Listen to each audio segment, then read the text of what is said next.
Welcome to my YouTube channel. Our today's episode, we are looking at the scope of understanding and investing in the money markets. In order for us to be able to analyze the options and choose an appropriate fund where to put our money, we need to have a basic understanding of the overall sector, the overall players that are in that sector. And one important area that you must have a grounding is the banking sector and the reasons why banks exist. Institutions within the banking sector are the ones that are regulated by the Central Bank of Kenya. The law applicable in that sector is the Banking Act, Cap 488. And one unique thing with that law is that monies in that sector, monies put in as deposits by the investors or customers, need to be availed on demand. Therefore, it means monies that are put basically in a bank account are transactional in nature. And in most cases, the bank, once you send your money to a bank account or deposit your money into your bank account, it necessarily, because the bank is just holding the money for a transaction, facilitating movement of money, that money is not invested. The account gives you a zero return or zero interest unless you specifically give an instruction to the bank to settle that money in a specific account that may earn you some amount. But the most important thing to look at for a bank is that they are not primarily created for investments. They facilitate transactions and transfer of money and holding or storage of valuable items. Therefore, that also necessarily talks to the way the banks make their money. It is through transaction fees and not purely investments. Number two is the cooperative sector. And I narrow down to SACCOs that are regulated under SASRA. And the law that governs that subsector, that is the cooperative sector, is the Cooperative Societies Act, Cap 470. Note that if these sectors were one and the same thing, they would be under one regulator, serving the same purpose and under the same provisions of the law. But why are they given different regulators? Why are they given different laws to govern that subsector? It's because each subsector serves a different purpose. The SACCOs basically came to bank the unbanked, or they are bridging the gap left by the banks. And therefore, monies that are held or deposited in SACCOs are not transactional. They are not available to the depositor as they are in a bank account. So SACCOs are purely designed for savings and credit. And withdrawable savings, those are deposits. The deposits in a bank, they are withdrawable. The ones in a SACCO are non-withdrawable because the primary purpose of a SACCO is savings and credit, mobilization of funds from members and extension of loans to members for purposes of providence and production. It is important to note within the cooperatives, cooperatives are designed to serve only members. They are member-only outfits. And again, therefore, they are not primarily designed for investments, but you save and acquire credit. Why? The so said interest that is generated from SACCOs, it's important to note it's a rebate. It's an interest rebate.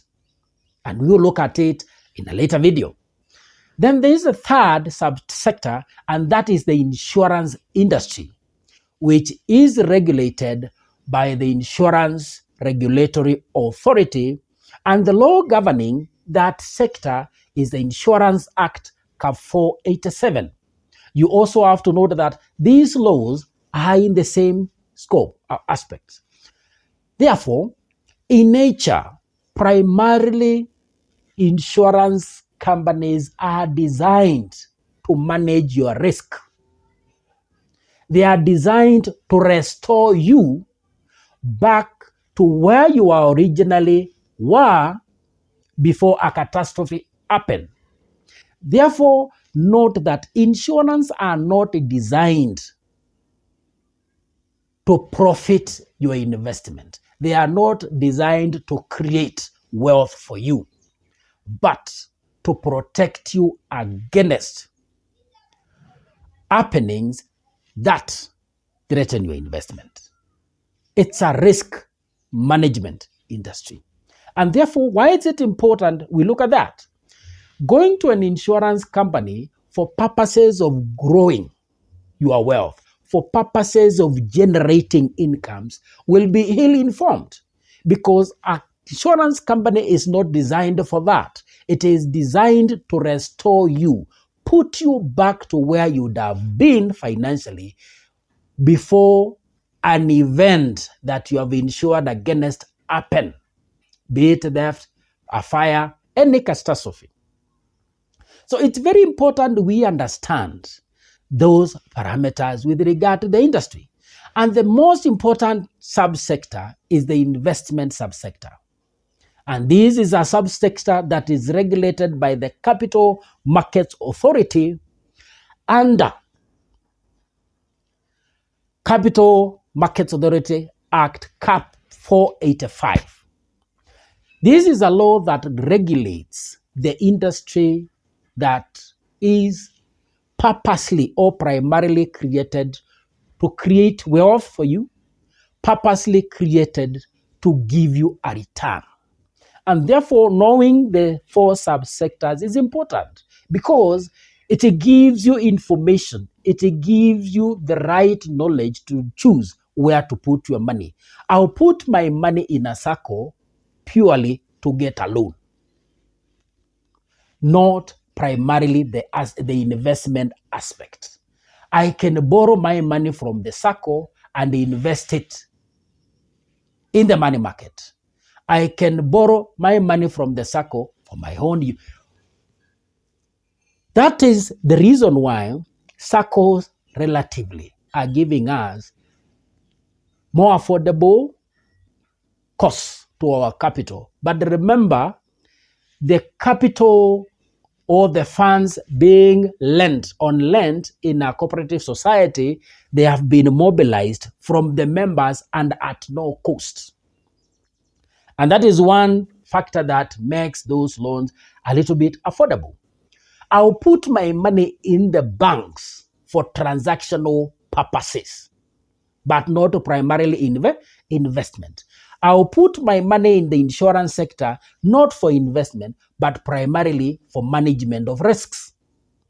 But if I want my money to grow, if I want to generate cash flows, I'll put my money in the investment sector. That is very important. But remember, as SACCOs came to bridge the gap and the bank the unbanked left by the banking sector, the investment sector is so wide, and for that reason, the banks and insurance companies have created their investment arms to bridge the gap left by the investment banks and in that investment market. But the core business, the primary objective of that subsector still finds its way in those investment funds by those players. So what am I trying to say is that you are best placed to grow your wealth. You are best placed to generate your so-sought cash flows from the investment sector. The other thing comes in with the regulation. If you look at the regulation within the banking sector, in the event a bank was to go under, in the event a bank was to collapse, how much or to what extent do you get exposed? The regulations within that sector offers to restore you to a maximum of $1 million. So it means holding an amount that on and above that figure is definitely hugely exposed. When we are talking about SACCOs, if a SACCO was to go under, the only option left and primarily rest in their bylaws is that the only option we'll have is liquidation of that cooperative society. And that's why we have seen around the SACCOs that have gone under. I will not mention names. They take too long to repay or to pay back the investors who are the members because the liquidation process takes too long. Insurance companies, since they are split, what used to affect the insurance companies or the insurance sector was the combination or the general insurance aspect of that industry. And since the regulations split the two businesses apart, that general business is handled separate from the life business, we don't see insurance companies handling life business going under. Keenly looking at the level of control and level of regulation by Capital Market Authority with respect to the investment sector is that even if a fund was to go under, even if a fund manager was to go under, there are numerous levels of security and diversity that have been created in the regulation that primarily protects you as an investor. And number one is the regulator himself, the CMA, who primarily ensures that the interest of the players is protected.